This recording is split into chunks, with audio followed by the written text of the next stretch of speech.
जय हिंद दोस्तों। तो मैं गोलू कुमार आप सभी को स्वागत करता हूं मैं अपना यूट्यूब चैनल बीपी सैनिक सेंटर में। तो मैं बताने वाला हूं आज क्लास 10th विद्युत अपघटनी परीक्षकरण क्या है। इससे पहले हमने अयस्कों का सांद्रण पढ़ लिया था अच्छे तरीक़ा से, यानी धातुओं का निष्कर्षण कैसे किया जाता है इसके बारे में पढ़ लिया था।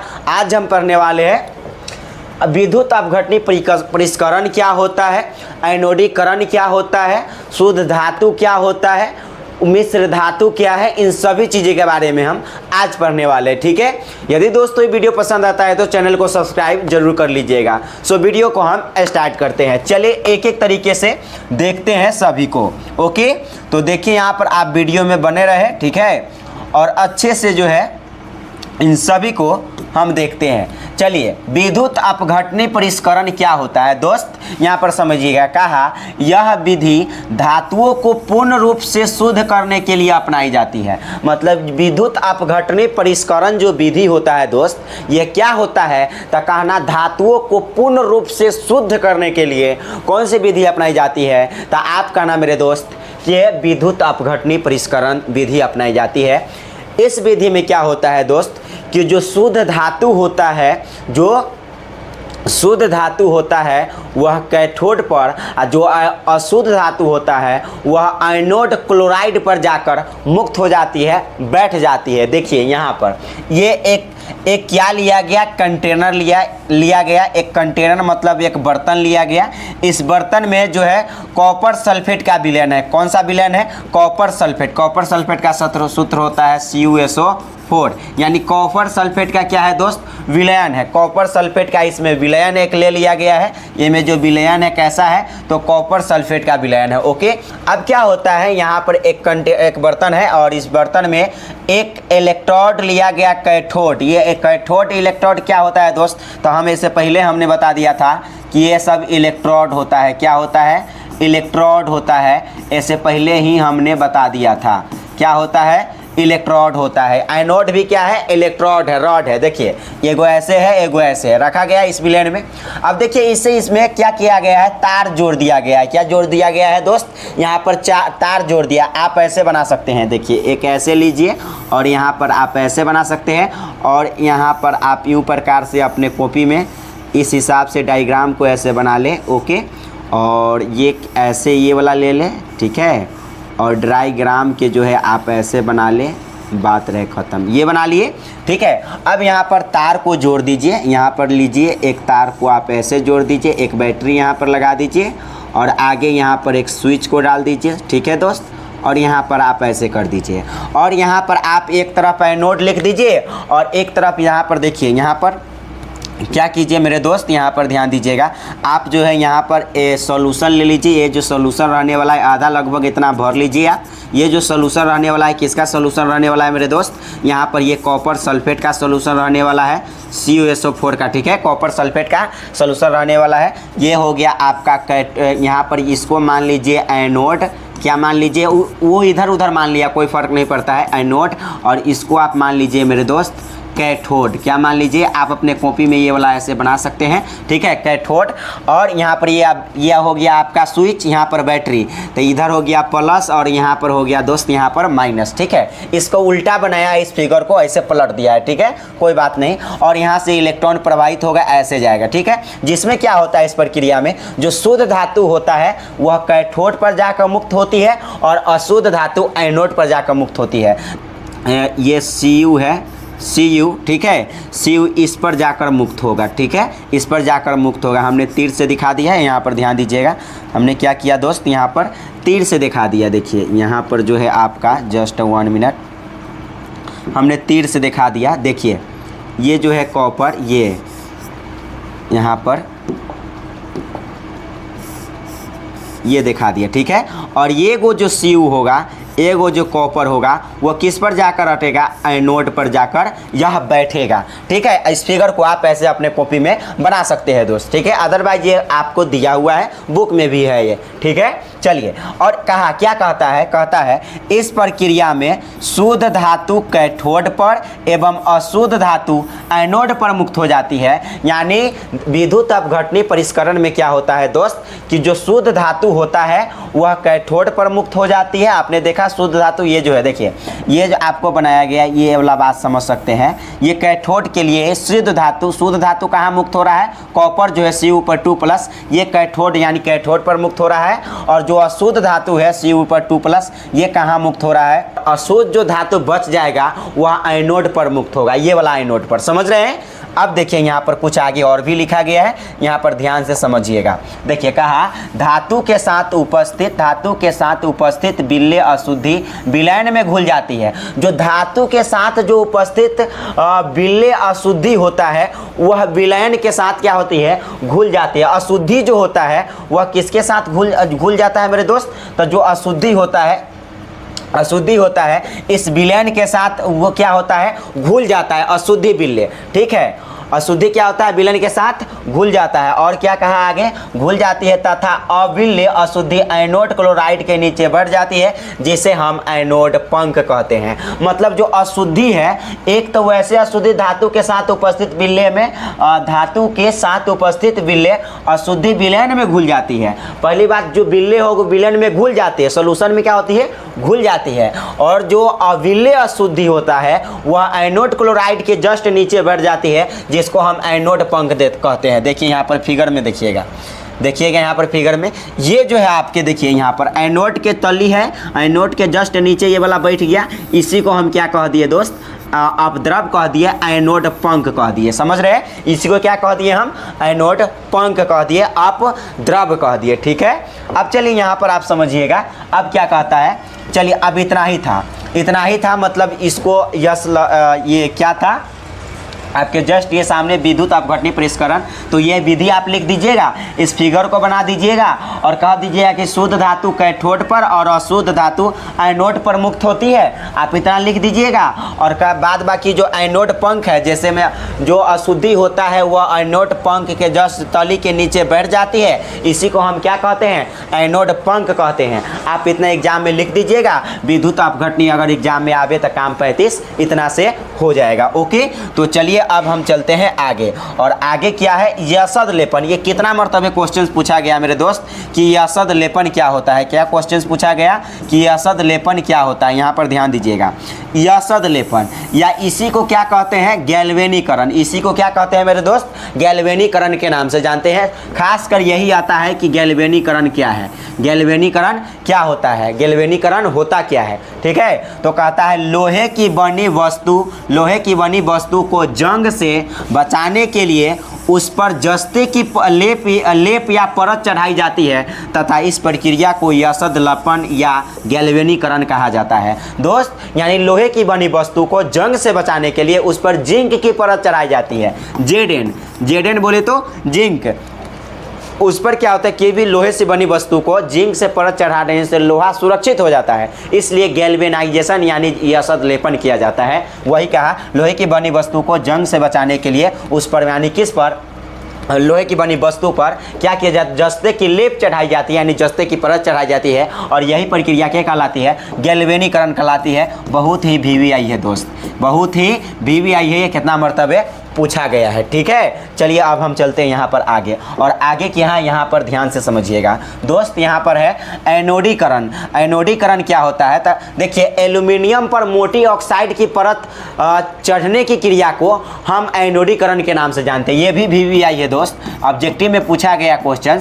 क्या पूछा गया कि इस प्रक्रिया मतलब एनोडीकरण क्या होता है, इस प्रक्रिया में एल्यूमिनियम पर मोटी ऑक्साइड की परत बनाई जाती है। और ये इतना ही क्वेश्चन पूछता है कि एल्यूमिनियम पर मोटी ऑक्साइड की परत बनाने की प्रक्रिया को क्या कहते हैं, तो आप याद रखें क्या कहते हैं, एनोडीकरण कहते हैं। तो इस प्रक्रिया में एल्यूमिनियम पर मोटी ऑक्साइड की परत बनाई जाती है, इसी को क्या कहते हैं, एनोडीकरण। कहा जो वायु के संपर्क में आने पर एल्यूमिनियम पर ऑक्साइड की पतली परत का निर्माण हो जाता है। ठीक है, आप इतना याद रखें कि एल्यूमिनियम पर मोटी ऑक्साइड की परत जमने की प्रक्रिया को क्या कहते हैं, एनोडीकरण के नाम से जानते हैं। ये VVI कितना मरतबा एग्जाम में पूछा गया है दोस्त। ठीक है, चलिए अब यहाँ पर देखिए मिश्र धातु क्या होता है, तो कहना दो या दो से अधिक धातुओं के मिश्रण को मिश्र धातु कहते हैं। मतलब मिश्र धातु कहने का मतलब वो में अकेला धातु नहीं होने वाला दोस्त, वो अकेला धातु नहीं होने वाला है। मतलब दो या दो से अधिक धातु एक साथ मिक्स हो जाए तो उसे हम मिश्र धातु कहते हैं। यहाँ पर देखिए दो या दो से अधिक धातुओं का मिश्रण मिश्र धातु कहलाती है। दो या दो से अधिक धातुओं का मिश्रण क्या कहलाती है, मिश्र धातु कहलाती है। और उदाहरण के लिए first stainless steel. Stainless steel क्या चीज से मिलकर बना होता है, आयरन क्रोमियम निकल। आयरन यहाँ Fe बोले तो आयरन, क्रोमियम बोले तो Cr और निकल बोले तो Na। तो आयरन क्रोमियम निकल से मिलकर क्या बनी होती है, तो बना होता है स्टेनलेस स्टील। स्टेनलेस स्टील क्या क्या चीज से मिलकर बना होता है दोस्त, याद रखें, आयरन क्रोमियम निकल, आयरन क्रोमियम निकल, आयरन क्रोमियम निकल, आयरन क्रोमियम निकेल से मिलकर क्या बना होता है, तो स्टेनलेस स्टील बना होता है। ओके, उसके बाद पित्तल की बात करें, पित्तल जो जिसका उपयोग हम बर्तन बनाने में करते हैं कि नहीं करते हैं, ठीक है। तो पित्तल में कौन सा मिश्र धातु होता है, पित्तल किस किस से मिलकर बना होता है, तो पित्तल भी एक मिश्र धातु है जो किससे मिलकर बना है, स्टेनलेस स्टील भी मिश्र धातु है क्योंकि ये बहुत सारे धातु से मिलकर बना। देखिए आयरन है, क्रोमियम है, निकेल है, तो बहुत सारे धातु से मिलकर बना, इसलिए स्टेनलेस स्टील क्या है, मिश्र धातु है।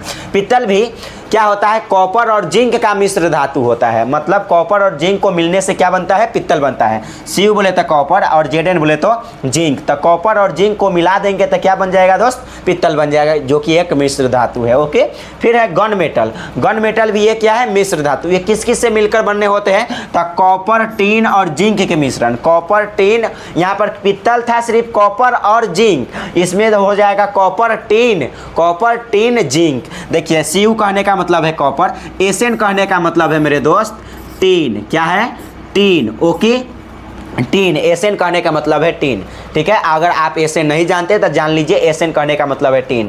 तो कॉपर, टीन और जिंक के मिश्रण को क्या कहते हैं, गन मेटल कहते हैं। उसके बाद है कांस्य। उसके बाद क्या है दोस्त, कांस्य। कांस्य क्या होता है, तो कहेंगे कॉपर और टीन के मिश्रण को। Cu बोले तो कॉपर, यहाँ पर Cu बोले तो क्या होता है दोस्त, यहाँ पर बोल सकते हैं कॉपर और किसका, टीन के मिश्रण को क्या कहते हैं, कॉपर और टीन के मिश्रण को हम कांस्य कहते हैं। कॉपर और टीन, देखिए Cu कहने का मतलब कॉपर, Sn कहने का मतलब है टीन, तो कॉपर और टीन के मिश्रण को क्या कहते हैं, कांस्य कहते हैं। कांस्य भी क्या हो गया, मिश्र धातु हो गया।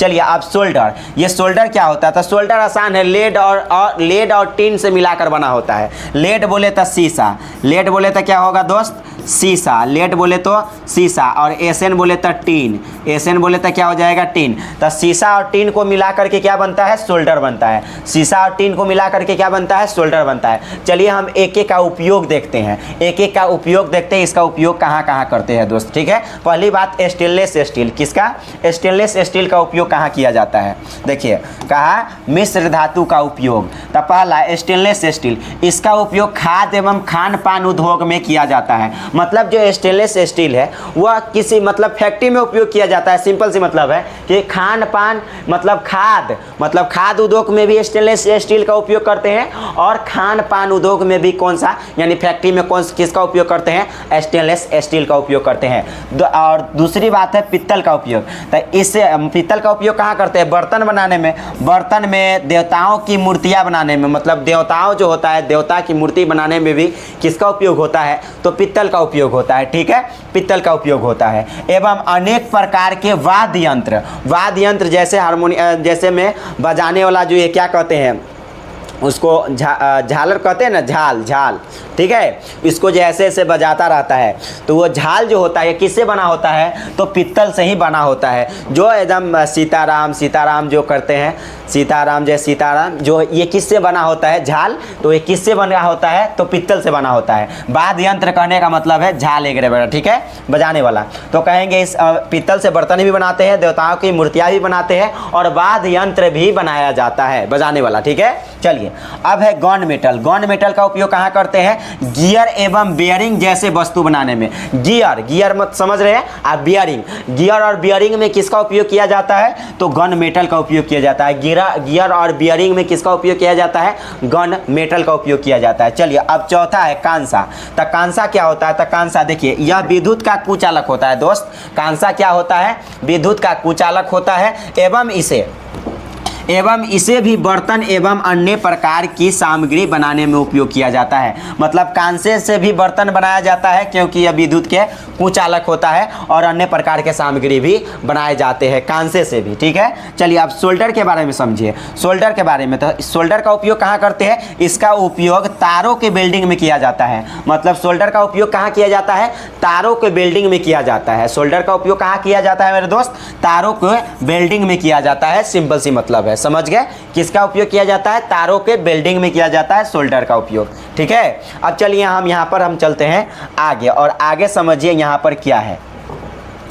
अमलगम क्या होता है? अमलगम देखिए ये भी बहुत ही वीवीआई है, ये भी बहुत ही वीवीआई है। ये पूछा गया कितना बार। तो वैसी मिश्र धातु जिसमें एक धातु पारा हो, पारा मतलब Hg हो, मतलब वैसी मिश्र धातु, वैसी ये अमलगम भी क्या है दोस्त? तो मिश्र धातु ही है, लेकिन वैसी मिश्र धातु जिसमें एक धातु क्या हो? पारा हो, उसे हम क्या कहते हैं? अमलगम कहते हैं। जैसे सोडियम है और प्लस में Hg है, सोडियम और पारा मिल गया तो अमलगम होगा। सोडियम और पारा, Na बोले तो सोडियम, Hg बोले तो पारा, सोडियम और पारा मिल गया था अमलगम। और जिंक देखिए एगो कम से कम क्या रहना चाहिए? पारा। दोस्त एगो कोई भी धातु रहे लेकिन एक धातु क्या होना चाहिए? पारा, तो उसको हम अमलगम बोलेंगे। देखिए इसमें भी एक भाग क्या है? पारा। जिंक है, भले ही एक भाग जिंक तो है ही, और एक भाग क्या हो गया? पारा, तो इसको हम अमलगम बोलेंगे। क्या बोलेंगे? अमलगम बोलेंगे। एक भाग क्या होना चाहिए? पारा होना चाहिए, तो उसको हम अमलगम कहते हैं। ठीक है, यहाँ पर लिखा गया नोट 24 कैरेट सोना को शुद्ध सोना कहते हैं। महा-वीवीआई दोस्त, यहाँ पर ये क्वेश्चन सब के सब पूछने वाला है। महा-वीवीआई, ठीक है। 24 कैरेट सोना को शुद्ध सोना कहा जाता है, और इसका उपयोग हम आभूषण बनाने में नहीं करते। आभूषण करने का मतलब है गहना, जेवर, ठीक है। नाक कान में के जो सोना का बनता है आभूषण वो, ठीक है। तो ये आभूषण बनाने में उसका उपयोग नहीं किया जाता 24 कैरेट के सोना के, क्योंकि ये काफ़ी मुलायम होता है दोस्त। 24 कैरेट के सोना इतना मुलायम होता है कि इसे आभूषण नहीं बनाया जा सकता है।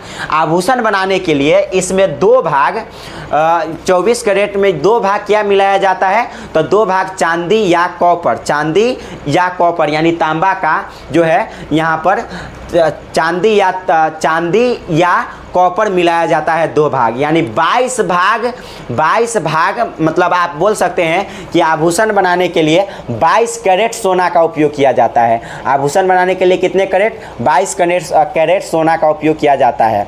अगर उसमें बात करें तो इसका अर्थ यह हो जाएगा, अगर 24 भाग में बात करेंगे 24 भाग में बात करेंगे तो 2 भाग उसमें जब तक जो है आप क्या नहीं मिलाइएगा, जब तक आप कॉपर या टीन कॉपर और चांदी नहीं मिलाइएगा जब तक आभूषण तैयार नहीं हो सकता है। समझ रहे हैं? कम से कम 2 भाग क्या मिलाना पड़ेगा आपको? कम से कम 2 भाग आपको कॉपर या तो चांदी का जो है मिश्रण उसमें करना पड़ेगा, तब जाकर आभूषण आप बना पाइएगा। तो 22 कैरेट के सोना का उपयोग हम आभूषण बनाने में करते हैं, लेकिन 24 कैरेट की सोना का उपयोग हम आभूषण बनाने में नहीं कर सकते क्योंकि यह काफ़ी मुलायम होती है दोस्त। ठीक है, तो आपसे क्वेश्चन पूछा जा सकता है कि शुद्ध सोना किसे कहते हैं? तो आप कहना मेरे दोस्त 24 कैरेट की सोना को शुद्ध सोना कहा जाता है। तो ये चैप्टर आपका फाइनली तरीके से समाप्त हो गया। ठीक है दोस्त, तो अब हम पढ़ने वाले हैं अगले दिन से कार्बनिक यौगिक के बारे में आसान तरीके से। ये चैप्टर जैसे रहा वो हिसाब से तब पढ़ लिए हमने, अब हम पढ़ेंगे कार्बनिक यौगिक के बारे में। ओके, और आपको पता होना चाहिए मेरे दोस्त कि इस चैनल पर प्रतिदिन शाम में 7 बजे वीडियो जो है अपलोड होती है, एक दिन मैथ और एक दिन साइंस का। ओके, तो चैनल को सब्सक्राइब जरूर कर लीजिएगा। ठीक है, पढ़िए आप लोग अच्छे से मस्ती के साथ समझ कर। ठीक है, सो फिर मिलते हैं अगले वीडियो में। ओके, धन्यवाद।